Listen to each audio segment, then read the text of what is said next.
നീ ഇങ്ങനെ റീലെടുത്ത് നടന്നോ? നീ ഏതെങ്കിലും ഒരു പെണ്ണ് വാഗ്ദാനം കൊടുത്തിട്ട് വീട്ടിൽ വിളിച്ചേട്ടാ, പിന്നെ പോലീസിന് ഫേമസ് ആക്കിയോളന്ന്. ഏത് അറിഞ്ഞില്ലേ?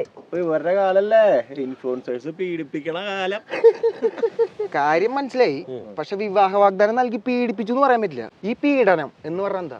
അത് വാടന്ന് അറിയാത്ത പോലെ രണ്ട് കിടാങ്ങളുള്ളതാ തന്നെയാ പ്രശ്നം. അതല്ലേ ടോർച്ചർ, ബലമായോ ഫോഴ്സ് ചെയ്തോ വേദനിപ്പിച്ച് ചെയ്യണ കാര്യത്തിനാണ് പീഡനം എന്ന് പറയണത്. ഇപ്പൊ ഈ ഉണ്ടാവണ കേസിലൊക്കെ വീട്ടിൽ വെച്ചോ ഫ്ലാറ്റിൽ വെച്ചോ റിസോർട്ടിൽ വെച്ചോ വിവാഹ വാഗ്ദാനം നൽകി പീഡനത്തിന്റെ ഇരയാന്നല്ലേ പറയണേ. ഇപ്പൊ ഇവൻ ഇവിടെ കല്യാണം കഴിക്കുകയാണെങ്കിൽ ഈ ചെയ്തതൊന്നും പീഡനം അല്ലാണ്ടാവും. ഒരുത്തിനും കൊണ്ട് ഓയറുമിക്ക് പോണില്ലേ, പോവാറുണ്ട്. അവൾക്ക് തന്നെ മടുത്തു, വേറെ ഒരുത്തിനെ കെട്ടണം. തന്നെ ഒഴിവാക്കാൻ വേണ്ടിട്ടേ എന്നെ വർഷങ്ങളോളം കൊണ്ട് നടന്ന് പീഡിപ്പിച്ചു എന്ന് പറഞ്ഞു. വായിലടിച്ച് കിട്ടിയാ കിട്ടി. അവളുടെ ഫോട്ടോ എവിടെയും വരില്ല, തന്റെ ഫോട്ടോ മാത്രമേ ഉണ്ടാവുള്ളൂ. ഈ സെയിം ഫോട്ടോ. അപ്പൊ രണ്ടുപേരായി, അടിപൊളി. അപ്പൊ ഇവൻ പറയും നീ പീഡിപ്പിച്ചില്ലേടാ. പീഡിപ്പിക്കാൻ തന്നെ ഇറങ്ങി പോയിരുന്നു. വെറുതെ നാട്ടിലെ ആന്റിമാർക്ക് ഡിമാൻഡ് കൊണ്ട് കല്യാണം കഴിഞ്ഞാൽ വിവാഹ വാഗ്ദാനം കൊടുത്തിട്ട് പീഡിപ്പിച്ച് പറയാൻ പറ്റില്ലല്ലോ. കല്യാണം കഴിഞ്ഞവർക്ക് വേറെ ഉണ്ട് കേട്ടോ. തന്റെ പെണ്ണിന് തന്റെ അമ്മേനെ ഇഷ്ടമല്ല.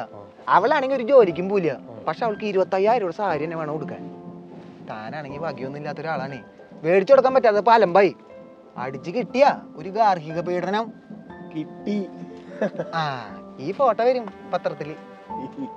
പെണ്ണ് പറഞ്ഞ പിന്നെ വേറെ അപ്പീലില്ലാട്ടാ.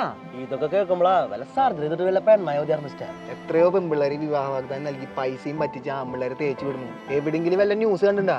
ഈ ന്യൂസുകാര് അവരുടെ റീച്ച് കൂട്ടാൻ വേണ്ടി പീഡനം എന്ന് പറഞ്ഞിട്ട് ഇടണ്ടാ. വിവാഹ വാഗ്ദാനം നൽകി വഞ്ചിച്ചു, ചീറ്റിങ്, അങ്ങനെ വേണം ഇടാൻ. ശരി, ഇതിപ്പോഴേ ശരിക്കും പീഡനം അനുഭവിച്ച പെണ്ണുങ്ങൾ കേസ് കൊടുക്കുമ്പോ ഒരു വിലയില്ലാണ്ടാവല്ലോ. ഫാബ്രിക്കേറ്റ് കേസാന്ന് വിചാരിക്കില്ലേ? ഉണ്ടാക്കിയെടുത്ത കഥ ഒന്ന് പോയി ഫാബ്രിക്കേറ്റ് പെയിന്റും ഏഷ്യൻ ചോയ്സും നോട്ടർ കാണാനില്ല.